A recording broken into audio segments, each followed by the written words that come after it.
Well, I think there's people here who are pretty keen to do something. The plenary's about to start, so we need to get rolling. So I think we might just do it. Just do it, and what's the risk of doing it without?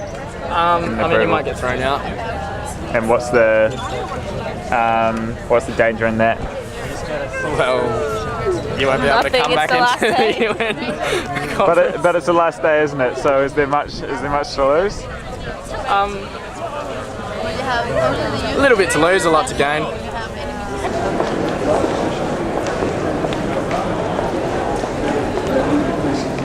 People are being affected by climate change now, and yet we're still not seeing decisive action by our leaders, and we're still not seeing the inclusion of young people's perspectives in these talks. Yeah, the 21,000, that was the number of the climate change related deaths that have happened this year, whether it be due to heat waves or floods in Pakistan.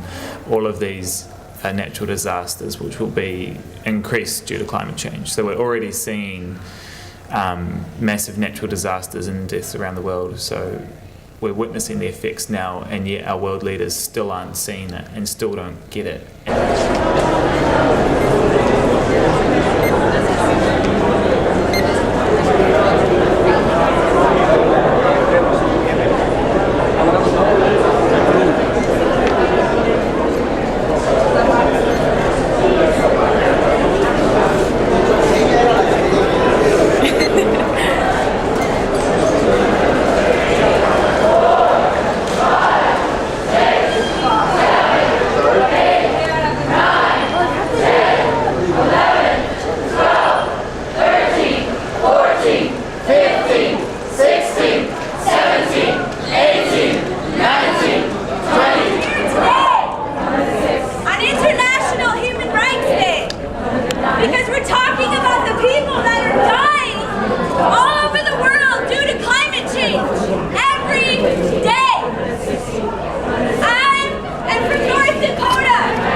Thank you, Madam President. Allow me at the outset, please, to express my deep thanks and gratitude to you, to the government of Mexico, to the members of your team who worked with you incessantly during the past 2 weeks.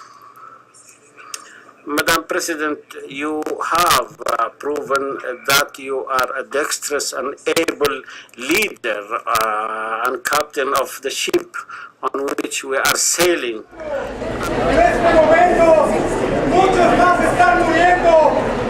Ya no tenemos tiempo. It's time to make the right decision. Support something that we know is scientifically true, scientifically possible. Support our Pacific, support our youth, support our children, support our future. 671, 672, 633, 634.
It's not about their lives, it's about our lives. And it's about the lives of the thousands of people around the world who are already been affected and are the least represented at these talks.